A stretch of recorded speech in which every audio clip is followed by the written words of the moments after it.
5 is here. And I'm here to persuade you that maybe you shouldn't jump out and buy the new iPhone 5 right away. So we're going to look over some of the things that iPhone has added and see if it's really worth the upgrade. First off, the most noticeable difference is obviously going to be the larger screen. Now, if you look at this app, you'll see the black bars are on the side because the app is designed for the smaller iPhone 4, 4S display and all the displays prior. Now, that's something that will change, but all these apps probably are going to take a while to upgrade.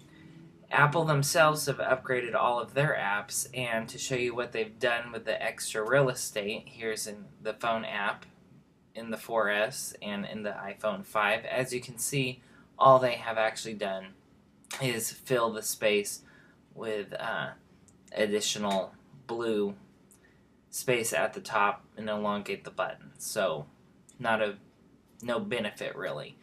In the widescreen, they've been talking about how you are going to be able to watch videos with no black bars and stuff. To be clear for everyone that's buying this phone, you are still going to have black bars when watching Letterboxd on your new iPhone 5.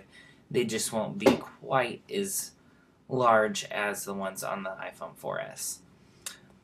Bumpers are now discontinued. They have decided not to make a case for the iPhone 5 at all. No bumpers, no cases, no screen covers, and to some people that's a big deal, especially to someone like me who has bought the bumpers for the iPhone 4 and 4S. Those made a huge difference, and they're going to make a difference in this phone as well. This is the black iPhone, which people are already having huge problems with the chipping.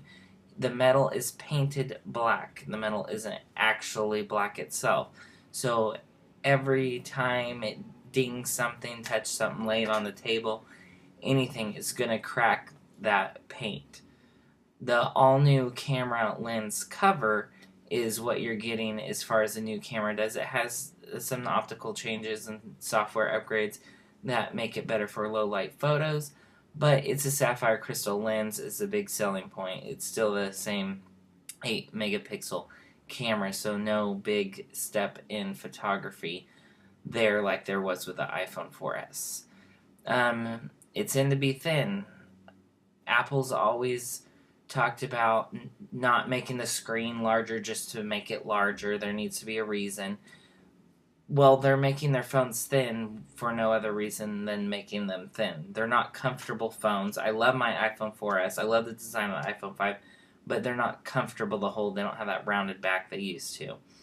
And as far as the processors go, you'll notice the A5 processor had a 7 times faster graphics, a graphics upgrade. Now we're at A6, we're only getting a 2-time faster upgrade on the graphics. So what's the deal with the slowdown there when this is supposed to be the big upgrade? The home button is still there. The only problem I've had with my iPhone, any of them, is I've had the iPhone button stop working. I've had friends that have the button stop working. So the only problem I've known people to have with it is that physical button. It's time to make that a touch button like so many other phones already have. The new dock connector, I don't have a problem with the new dock connector. I think it's great and it needed to be done, but you do have to realize you have to get an adapter or replace all your accessories. Problem is, there's no accessories for it yet. So you will not have your alarm clocks, stereos, and stuff like that for a while down the road since they didn't make any partnerships. iOS 6 is the new software upgrade that is available with the iPhone 5. But this also comes with the iPhone 4S. And unlike last time when the 4S was released, iOS 6 has all the same features as the iPhone 5 and the 4S will both have all the same exact features. So there's no benefit like there was with Siri. Passbook is a new app that's coming. Is it a wallet or folder? Apple kind of advertised it is that it was going to be a wallet to hold all your stuff.